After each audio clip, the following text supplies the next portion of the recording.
saya Sriwati Bugarus, Guru Pendidikan Agama Katolik dan Budi Pekerti di SMK Swasta Yardin Biru, sekaligus mahasiswa profesi guru kategori 2 tahun 2023. Pada hari ini, Jumat 3 November tahun 2023, saya akan mempraktekkan video pembelajaran dengan materi hierarki dalam Gereja Katolik untuk memenuhi uji kinerja PPG. Berikut video pembelajaran yang saya praktekkan. Saya mohon dukungan dan masukannya.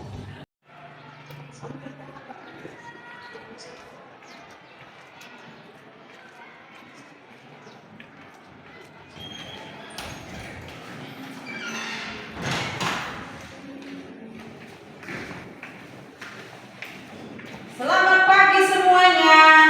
Pagi, Bu. Sudah masuk semua? Sudah, Bu. Ya. Sudah? Nah, untuk mengawali pembelajaran kita pada hari ini, sebelum kita jauh lebih ke dalam, kita bergerak-gerak dulu. Sudah? Silakan berdiri.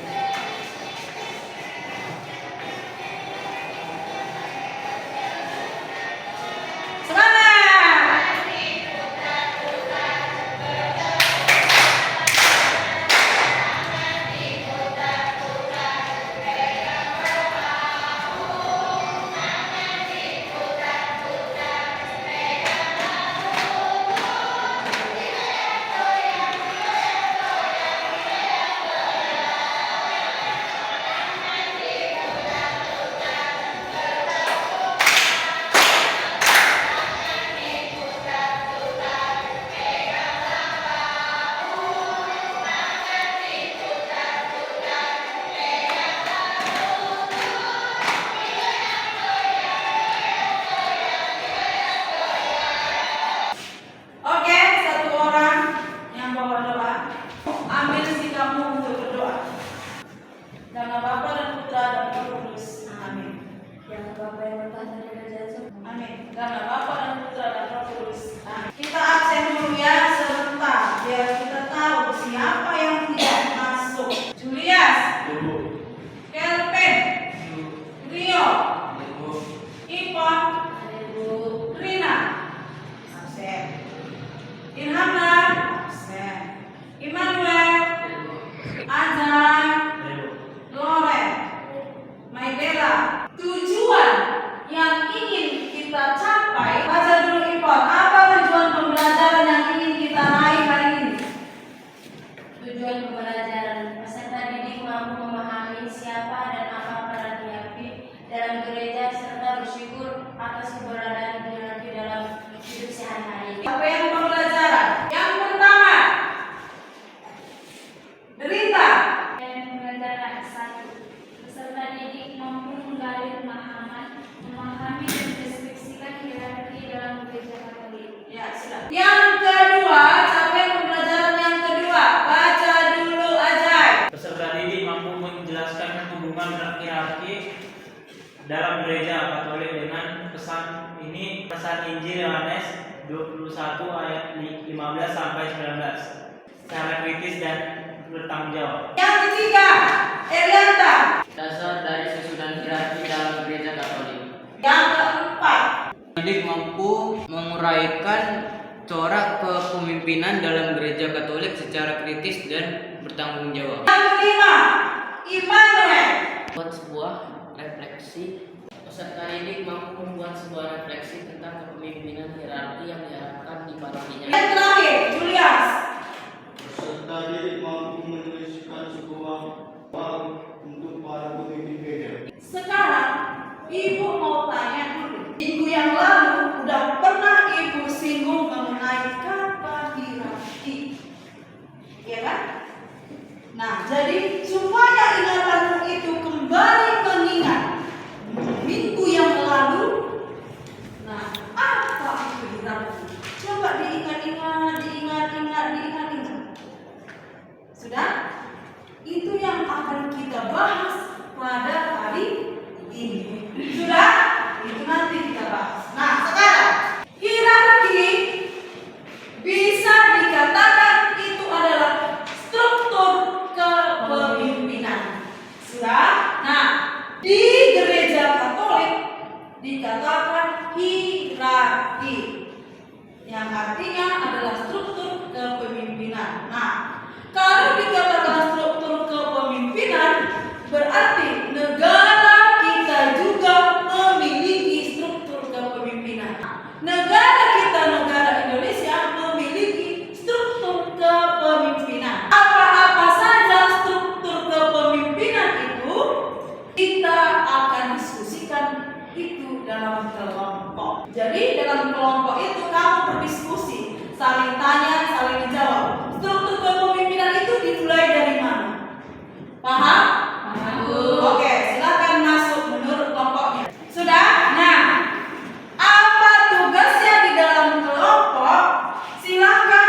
bedah. Paham? Paham tugasnya? Oke, Ibu kasih waktu 10 menit.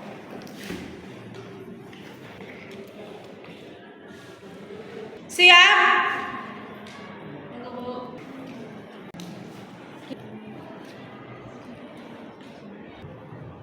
Sudah bisa kita tampilkan? Oke. Kalau begitu, silakan kelompok 1 dulu.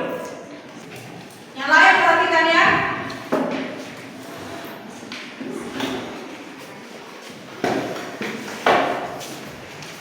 Oke, silakan. Hasil diskusi kami dari kelompok 1 menjelaskan tentang struktur pemerintahan di negara Indonesia.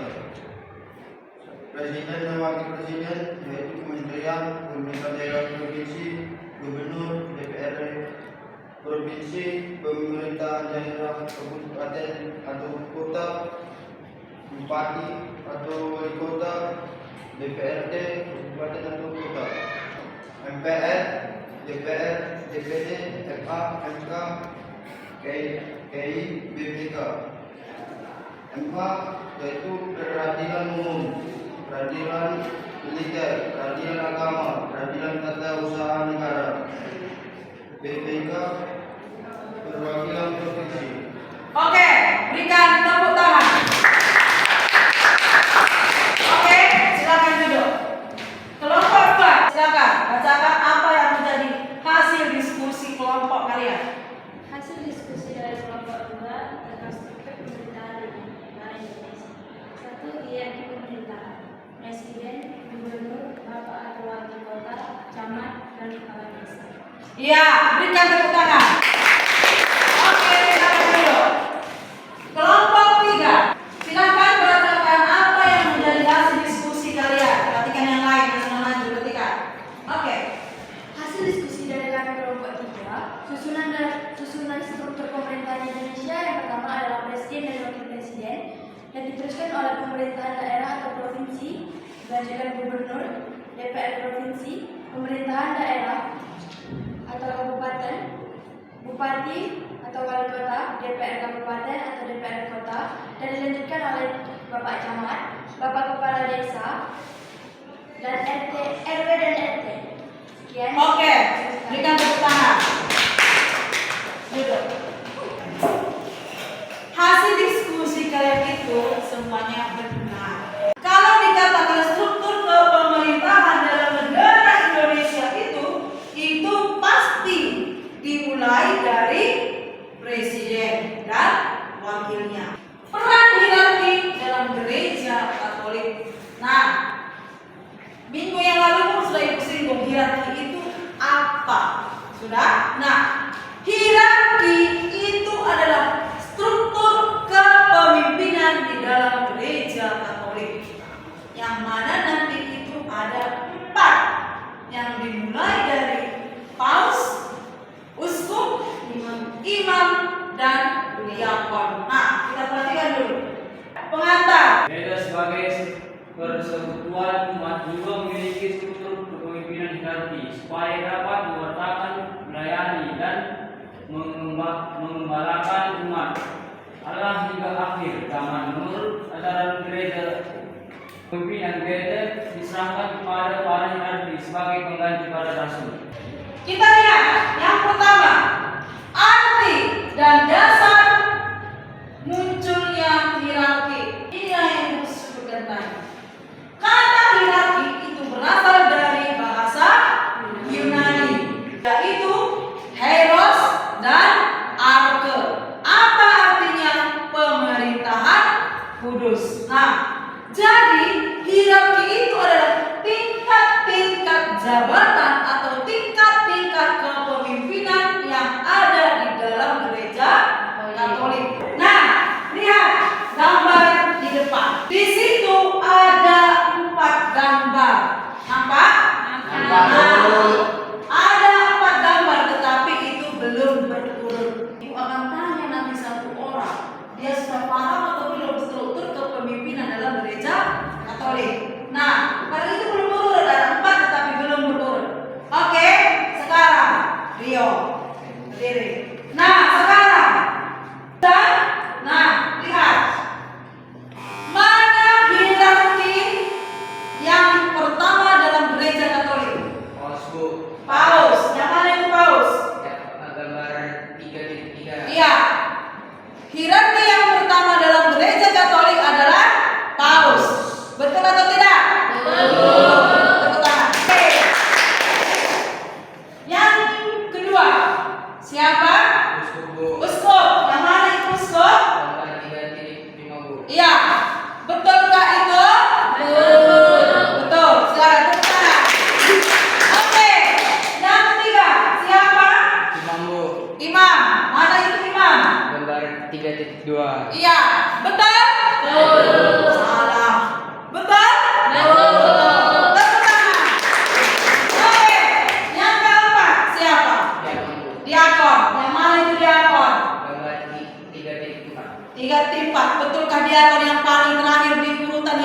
Sekarang kita mulai dari kelompok 2.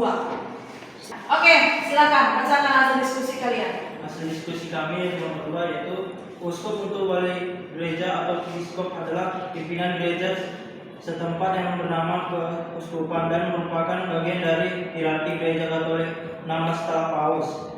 Imam adalah sosok seorang yang terikat oleh tasbisa suci dan berstatus sebagai salah satu pemimpin agama yang sah, yang berkedudukan di bawah paus serta berkedudukan di bawah paus dan uskup. Diakon adalah anggota Oke, silakan berikan tepuk tangan. Oke, cukup. Sekarang silakan kelompok 1. Silakan bacakan hasil diskusi dari kelompok 1. Ya, saya akan mempresentasikan hasil diskusi dari kelompok 1. Yang pertama, apa itu hierarki? Hierarki dari bahasa Yunani atau arke yang artinya pemerintahan kudus adalah prinsip serta susunan yang mengatur alam, malaikat, masyarakat, dan gereja. Dalam gereja Katolik adalah tingkatan atau jabatan yang ada dalam pelayanan penggembalaan gereja. Yang kedua yaitu siapakah paus? Paus adalah uskup gereja Roma yang mewarisi tugas secara istimewa yang diberikan kepada Santo Petrus, salah satu seorang murid Yesus.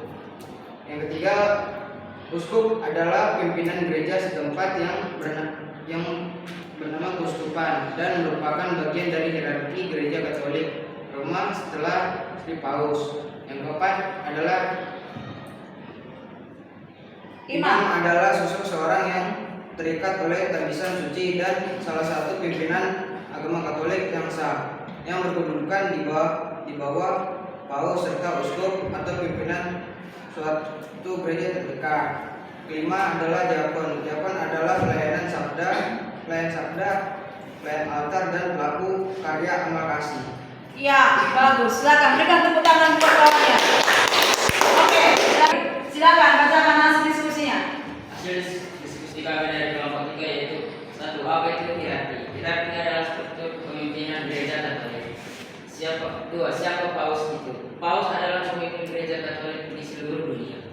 3. Siapakah uskup itu? Uskup adalah seorang pelayan umat Allah yang telah tertatlis.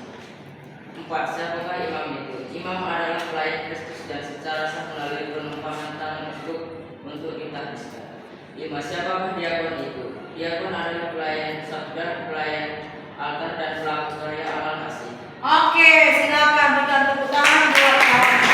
Oke, silakan dulu. Sudah? Nah, diskusi yang kalian kerjakan tadi itu bersumber dari yang sudah Ibu sampaikan. Sekarang kita sampai kepada kitab suci. Nah, kalau yang punya kitab suci silakan buka kitab sucinya. Kalau yang tidak punya silakan buka handphonenya. Satu orang saya minta untuk membacakan kitab suci. Silakan, Loren.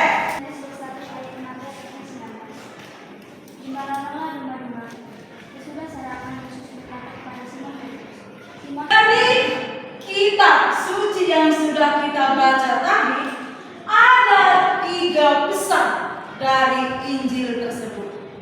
Apa pesan yang pertama? Pesannya bahwa Yesus memilih Petrus menjadi gembala dan pemimpin kawanannya. Sudah? Nah, sekarang saya mau tanya, siapakah yang memegang kunci kerajaan surga? Petrus, betul. Kita dengar. Ya, Petrus adalah pemegang kunci kerajaan surga. Sudah? Ingat itu. Yang kedua, apa yang dituntut oleh Tuhan dari Petrus hanyalah kasih. Jadi bacaan kitab suci kita pada hari ini itu menekankan tentang kasih. Sudah? Yang ketiga, sekalipun Petrus sebagai gembala ataupun siapapun yang menjadi gembala, Yesus selalu menyebut domba-domba itu adalah sebagai domba-dombaku. Nah, jadi dengan demikian seorang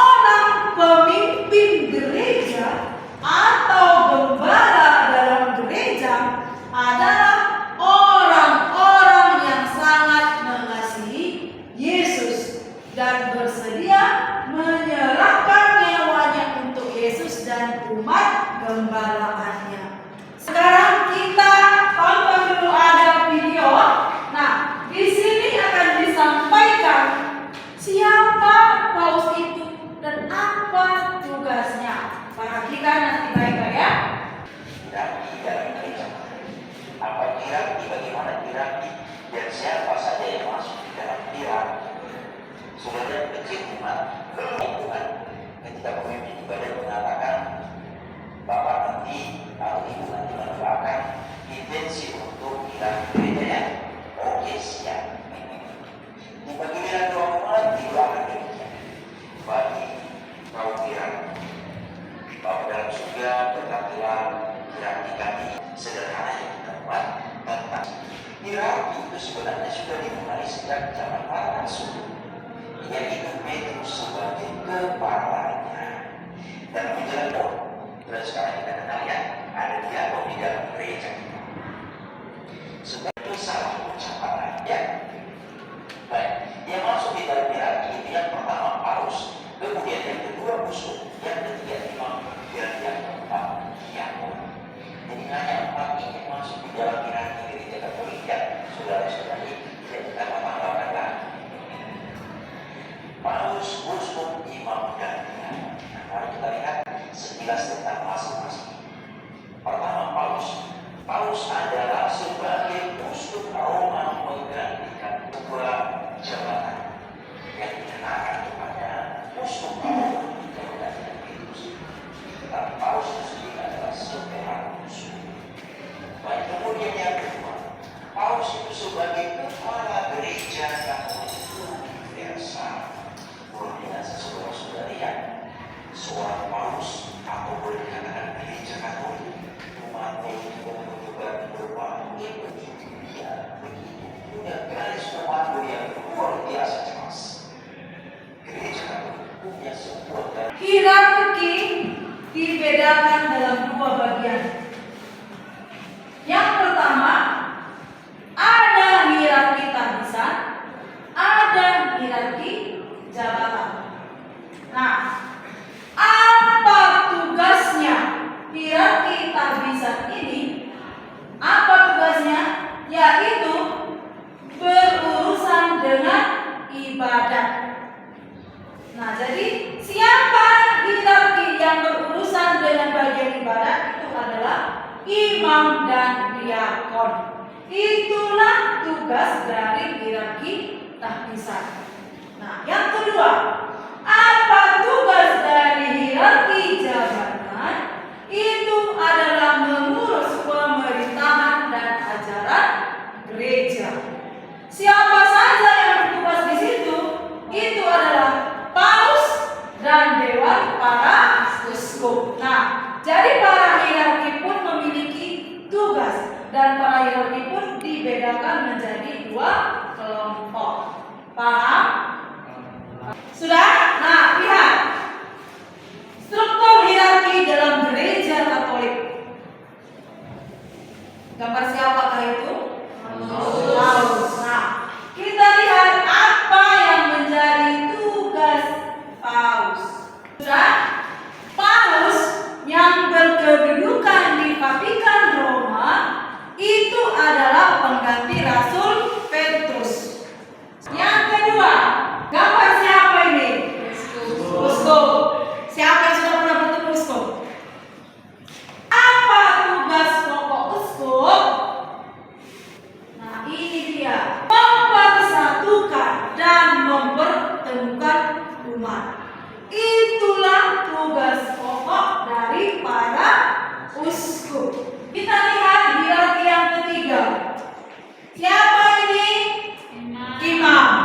Atau sama halnya dengan pastor. Apa yang menjadi tugas mereka? Tugas mereka sebagai imam, sebagai nabi, dan sebagai raja. Diakon. Nah, inilah dia hierarki yang paling terakhir. Sudah? Diakon. Mereka ini belum menerima sakramen tahbisan. Apa tugas tugas diakon? Kita lihat corak kepemimpinan dalam gereja. Kepemimpinan dalam gereja itu merupakan suatu panggilan khusus, tapi dengan adanya campur tangan Tuhan. Sudah? Di mana dikatakan bukan kamu yang memilih aku, tetapi aku yang memilih kamu. Sudah? Yang kedua, kepemimpinan dalam gereja bersifat mengabdi dan melayani. Tadi juga sudah Ibu sampaikan bahwa hierarki itu bukan untuk dilayani, tetapi melainkan melayani. Dalam kehidupan sehari-hari kita juga harus melaksanakan moderasi beragama. Apa-apa saja itu. Nah, moderasi beragama yang kita tanamkan dalam pelajaran kita hari ini adalah sikap toleransi. Berarti kalau dikatakan sikap toleransi itu adalah saling menghargai. Iya kan? Nah, lihat. Apa-apa saja contohnya. Misalnya saling membantu sesama teman, menghargai dan menghormati orang lain. Sudah?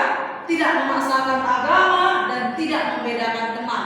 Itu adalah beberapa contoh yang menyatakan sikap toleransi terhadap sesama. Jadi mulai dari pelajaran hari ini, cobalah tanamkan moderasi beragama ini dalam pribadimu masing-masing. Sudah? Kalau biasanya kamu itu memilah-milah teman, cobalah mulai dari hari ini tidak perlu kamu pilih-pilih temanmu. Bercampur baurlah kamu dengan temanmu. Tentang moderasi ini juga paham? Paham. Kita lanjut. Sekarang yang menjadi tugasmu. Oke, ini dia. Silakan ke dalam kelompok. Diakon itulah tingkat hierarki yang paling rendah. Diakon ini adalah pembantu para uskup. Nah, silakan itu kerjakan di dalam kelompokmu. Kita mulai dari kelompok 1. Silakan maju. Baik, kami dari kelompok 1 akan menjawab hasil diskusi kami. Sebutkan struktur pemimpinan dalam gereja Katolik. Yang pertama paus, kedua uskup, ketiga imam, dan terakhir diakon. Sudah. Silakan kelompok 2. Baik, kami dari kelompok 2 ingin mempresentasikan hasil diskusi kami.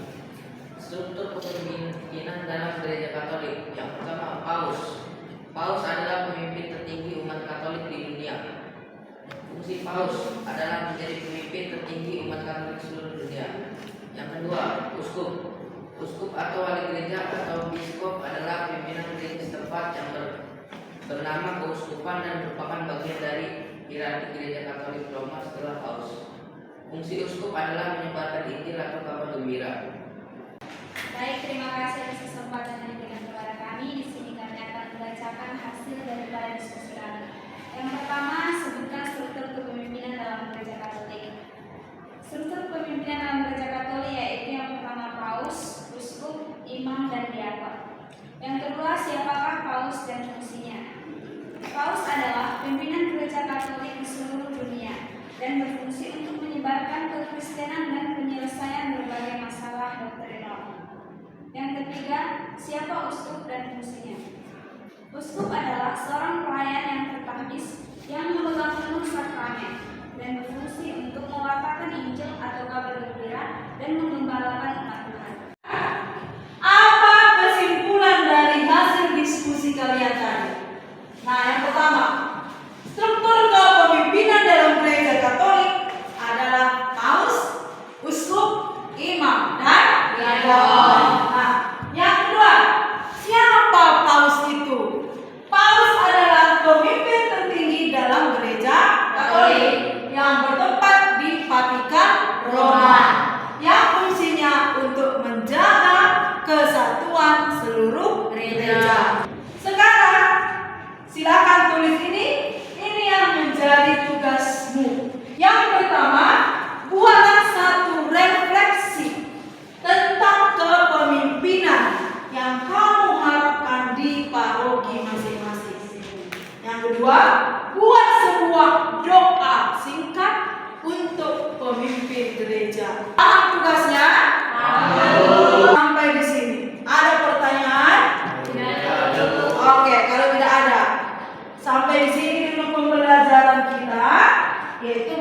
tentang doa penutup.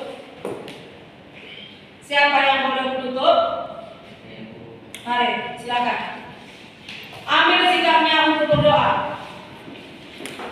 Mari teman-teman kita berdoa sebelum kita berdoa. Dan nama Bapa dan Putra dan Roh Kudus. Amin. Segala yang berkata dalam kerajaan surga, kami berterima kasih atas berkat-Mu telah dibukakan pada hari ini. Tuhan, kami sekarang telah selesai dalam pembelajaran, semoga pembelajaran yang telah diajarkan oleh guru kami menjadi berkat bagi kami di masa yang akan datang. Tuhan, sebentar lagi kami akan pulang. Doa berkatilah kami agar sampai ke rumah masing-masing dan lindungilah kami. Tuhan, di dalam doa aku yang benar, atas nama kami berdoa. Dalam nama Bapa dan Putra dan Roh Kudus.